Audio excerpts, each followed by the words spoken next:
Welcome to this week's edition of Outdoors Online, a weekly webcast produced by the North Dakota Game and Fish Department. I'm your host, Mike Anderson. My guest this week is fisheries supervisor and avid angler Paul Bailey. Paul, what are some basic necessities you need to get started for ice fishing?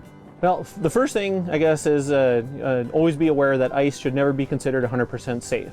So there's a few things that you might want to always have on your person for testing the ice, such as a spud bar is a very useful tool for checking ice depth, especially early season in the ice. Don't assume just because there's someone else's footprints out there or vehicle tracks or a four-wheeler's been out there that ice is safe, or even if you venture off from where you found safe ice and want to try a new area, a spud bar is one of your best friends for constantly checking ice thickness as you walk along and constantly tapping the ice with your spud bar.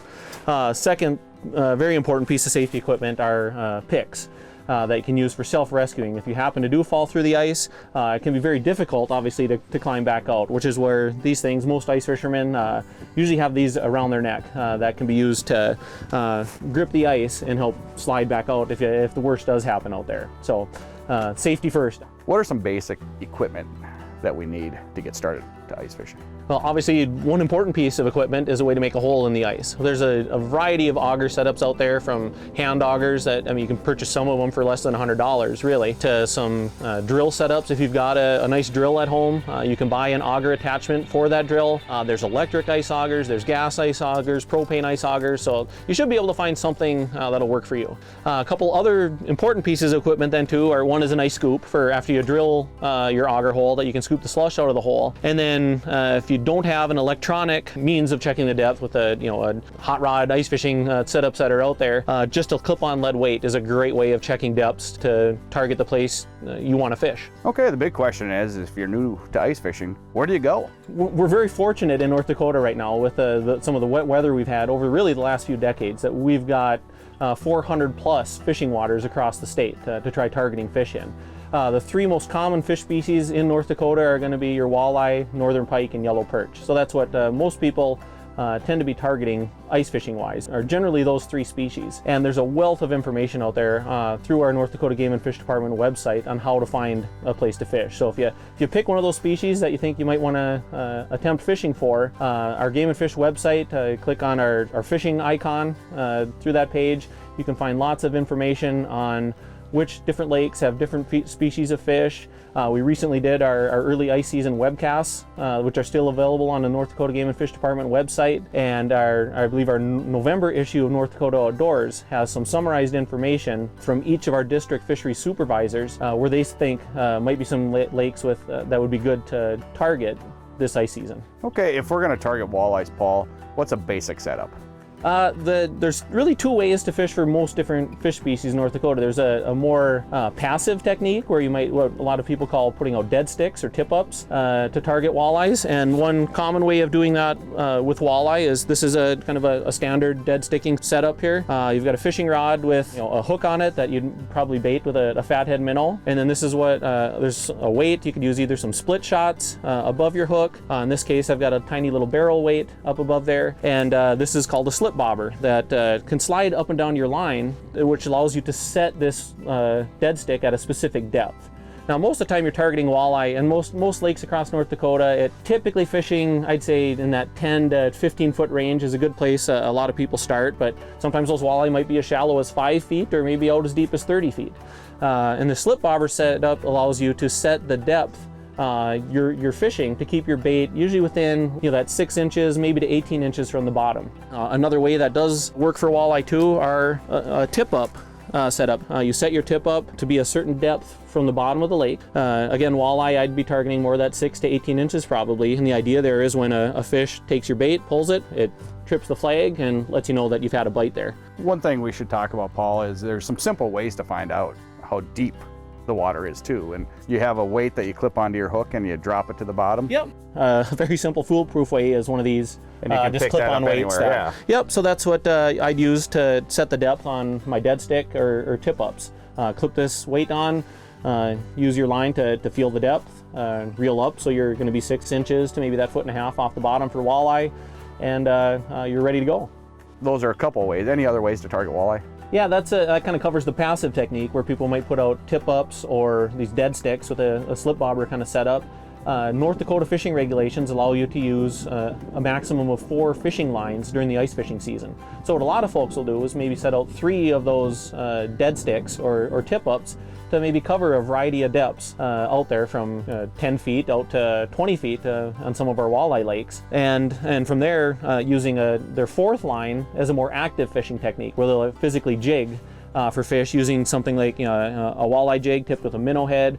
Some of these spoons are pretty popular, and then some jigging wrap kind of style baits that allow you to, I guess, target fish in a different way, a more active way. That sometimes that's what the fish are certainly in the mood for, is a more active presentation versus that more passive dead stick presentation. Is there a certain time of the day that's better for walleyes? Absolutely. Walleye stereotypically bite best around sunrise and sunset. Advantage walleye have over their prey is really good low light vision. So walleye are kind of notorious for biting during those lower light conditions where they have a competitive advantage typically over their prey. So you can certainly catch some walleye during the very bright periods of the day, say 10 o'clock to 2 o'clock. It's certainly some potential to catch some fish there, and you can certainly catch them at the darkness of the night too. But stereotypically, if you're targeting walleye, 2 times to really target during the day would be the sunrise and sunset time periods. Okay, let's move on to northern pike, Paul. Northern pike, you can really use some of the same techniques. Again, a passive and an active technique together. A passive technique, again, the classic setup for pike would be your tip-up. Kind of the go-to bait for a lot of anglers is a rainbow smelt that you can buy at a lot of grocery stores. Most bait shops will have them. You might want to fish a little higher off the bottom than you might target for walleye. Pike, good vision slightly above their head. Walleye are more straightforward looking. Pike can see stuff up above them a little better than a walleye maybe. So if the water's clear, oftentimes for pike, I'll be fishing even 2 to sometimes even 5 feet off the bottom. Targeting pike. Similar setup again, the smelt sitting down there, pike come by, pull your bait, allows the flag to go up to let you know you have a fish there. Besides the tip-up setup, Paul, what else can we use? Anglers will often use a more active setup for pike as well. Certainly, a lot of folks do put out their 4 tip-ups per licensed angler. I tend to use an active technique too, so I'll put out 3 tip-ups, and as my 4th line I'll use a more active fishing technique for pike. This is one of the setups I typically use here, is a larger bucktail jig or some of these other rattle baits or some pretty commonly used pike lures. Some bigger spoons jig can work well for pike too. But one, I guess, other important piece of information with pike is they do have a lot of very sharp teeth in their mouth. So using some kind of leader setup, this is a fluorocarbon leader I have on here. Some steel leaders also are very effective for pike, but you definitely want to use some kind of leader material when you're fishing for northern pike. Is there a better time of the day to fish for pike? Yeah, both pike and most of our panfish don't have very good low light vision. So the best time to target typically pike and perch is going to be during bright sunny days that they don't have that great low light vision like a walleye does. Let's move on to our panfish, Paul. What's the basic setup for targeting perch? For perch, again, that passive technique can work. You just might want to use a slightly smaller hook size or and smaller minnows when you're fishing using that slip bobber or tip-up setup. Because they're smaller fish. Exactly, yeah. They tend to be smaller fish and tend to prefer those slightly smaller baits. So some of the, what anglers often will do is, again, set up a few of those passive dead sticks or tip-ups, fishing for perch, with a smaller fathead minnow than you might typically use for walleye. And then using some of these other baits in a more active fishing kind of method, where you can tip some of these smaller spoons, or this is called a Haley chain type setup. Some smaller tungsten jigs are very effective at targeting perch. You can tip these with either a minnow head or maybe a wax worm, but you definitely want to decrease the size of your bait when targeting perch in North Dakota, typically from what you do targeting walleye. And I'm assuming that's the same for bluegill and crappie and all exactly. the other These similar panfish. techniques that you might use for perch can be very effective fishing for bluegill and crappie as well. A lot of great information, Paul. Thank you. Yep. Like Paul just mentioned, the Game and Fish Department website has a wealth of information. If you're looking for a lake, how to get to a lake, what species of fish are in a lake, contour maps, and more, visit the Game and Fish Department website at gf.nd.gov.